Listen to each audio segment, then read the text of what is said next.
तो उत्तर प्रदेश की राजनीति में एक बार फिर एक ऐसा घटनाक्रम सामने आया जिसने सियासी बहस को तेज कर दिया। समाजवादी पार्टी के वरिष्ठ नेता आजम खां की महत्वाकांक्षी यानी कि मोहम्मद अली जौहर यूनिवर्सिटी अब सबसे कठिन दौर से गुजर रही है। कभी जिसे आजम खां की ड्रीम प्रोजेक्ट कहा जाता था, आज उसी विश्वविद्यालय पर बुलडोजर कार्रवाई की तलवार लटक रही है। रामपुर विकास प्राधिकरण यानी कि आरडीए ने विश्वविद्यालय परिसर में बने 38 भवनों को अवैध निर्माण मानते हुए उन्हें ध्वस्त कराने का आदेश जारी कर दिया। प्रशासन का कहना है कि इन भवनों का निर्माण बिना स्वीकृत नक्शे के किया गया, जबकि विश्वविद्यालय प्रबंधन और समाजवादी पार्टी इसे राजनीतिक कार्रवाई बता रही है। दरअसल मोहम्मद अली जौहर यूनिवर्सिटी की शुरुआत एक बड़े शैक्षणिक सपने के रूप में हुई थी और इसकी नींव 2006 में रखी गई और बाद में इसे निजी विश्वविद्यालय का दर्जा भी मिला। आजम खां का दावा था कि यह संस्थान खासकर गरीब और अल्पसंख्यक छात्रों को उच्च शिक्षा का अवसर देगा। धीरे धीरे विश्वविद्यालय में medical college, engineering college, hostel, library, प्रशासनिक भवन और कई अन्य ढांचे तैयार किए गए। एक समय यह उत्तर प्रदेश के सबसे चर्चित निजी विश्वविद्यालयों में गिना जाने लगा। लेकिन साल 2017 में उत्तर प्रदेश में योगी आदित्यनाथ सरकार बनने के बाद हालात बदलने लगे। विश्वविद्यालय और उससे जुड़े ट्रस्ट के खिलाफ जमीन अधिग्रहण, सरकारी भूमि पर कब्जा, दस्तावेजों में गड़बड़ी और अन्य मामलों में कई जांच हुई। आजम खां, उनके परिवार और जौहर ट्रस्ट के खिलाफ दर्जनों मुकदमे हुए। प्रशासन का आरोप रहा कि विश्वविद्यालय के लिए कई जमीनें नियमों के विपरीत हासिल की, तो दूसरी ओर समाजवादी पार्टी लगातार ये कहती रही कि ये कार्रवाई राजनीतिक प्रतिशोध का ही एक मात्र हिस्सा है। अब ताजा मामले में रामपुर विकास प्राधिकरण की जांच में दावा किया गया है कि विश्वविद्यालय परिसर में बने 40 प्रमुख भवनों में से केवल मेडिकल कॉलेज और एक अकादमिक ब्लॉक को ही विधिवत भवन निर्माण की मंजूरी मिली थी। बाकी 38 इमारतों के लिए स्वीकृत नक्शा उपलब्ध नहीं है और इसी आधार पर प्राधिकरण ने इन भवनों को गिराने का आदेश जारी कर दिया। प्रशासन का कहना है कि भवन निर्माण नियमों का पालन करना हर संस्था के लिए अनिवार्य है और कानून सभी पर समान रूप से लागू भी होता है। यही नहीं, विश्वविद्यालय को एक और बड़ा झटका तब लगा जब उत्तर प्रदेश लोक निर्माण विभाग की तरफ से यहां पर यानी कि पीडब्ल्यूडी ने विश्वविद्यालय परिसर से गुजरने वाले सड़क को सार्वजनिक मार्ग घोषित कर दिया। मुख्य प्रवेश द्वार पर बोर्ड लगाकर साफ कर दिया गया कि यह सड़क आम जनता के उपयोग के लिए खुली रहेगी।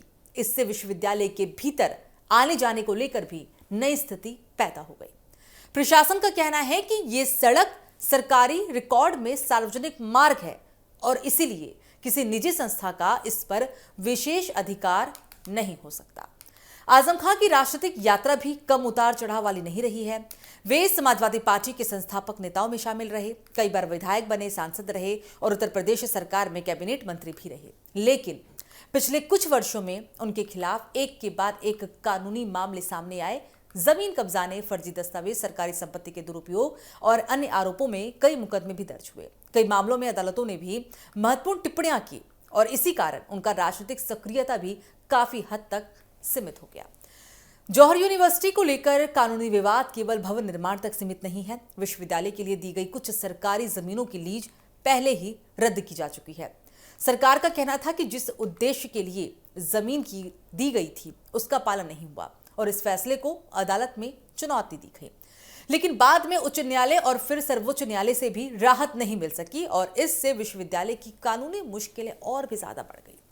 समाजवादी पार्टी इस पूरे घटनाक्रम को अलग नजरिए से देख रही है। पार्टी का आरोप है कि सरकार विपक्ष के नेताओं को निशाना बनाने के लिए प्रशासनिक एजेंसियों का इस्तेमाल कर रही है। पार्टी नेताओं का कहना है कि जौहर यूनिवर्सिटी एक शैक्षणिक संस्थान है जहां हजारों छात्र पढ़ते हैं। ऐसे में बुलडोजर जैसी कार्रवाई से सबसे ज्यादा नुकसान छात्रों और शिक्षा व्यवस्था को ही होगा। उनका यह भी कहना है कि अगर किसी प्रकार की तकनीकी या प्रशासनिक कमी थी तो उसे कानूनी प्रक्रिया के जरिए दूर किया जा सकता था। वहीं सरकार का पक्ष बिल्कुल अलग है। प्रशासन का कहना है कि यह कार्रवाई किसी व्यक्ति या राजनीतिक दल के खिलाफ नहीं बल्कि अवैध निर्माण के खिलाफ है। यदि किसी भवन का निर्माण बिना स्वीकृत नक्शे के किया गया है तो कानून के अनुसार कार्रवाई होनी पूरी तरह से स्वाभाविक है। अधिकारियों का दावा है कि विश्वविद्यालय प्रबंधन को अपना पक्ष रखने और दस्तावेज प्रस्तुत करने के पर्याप्त अवसर दिए गए थे। जांच के बाद ही यह फैसला लिया गया। अब इस पूरे मामले का असर केवल एक विश्वविद्यालय तक सीमित नहीं है। ये मामला उत्तर प्रदेश की राजनीति में भी एक बहुत बड़ा मुद्दा बन चुका है। एक तरफ भाजपा सरकार इसे कानून के राज की मिसाल बता रही है, तो वहीं समाजवादी पार्टी इसे राजनीतिक बदले की कार्रवाई करार दे रही है। आने वाले समय में ये विवाद अदालतों के साथ साथ राजनीतिक मंचों पर भी गूंज सकता है। सबसे बड़ा सवाल ऐसे में अब ये उठता है कि अब ये है कि आगे क्या होगा। अगर अदालत से कोई अंतरिम राहत नहीं मिलती तो प्रशासन 38 भवनों पर ध्वस्तीकरण की कार्रवाई आगे बढ़ा सकता है।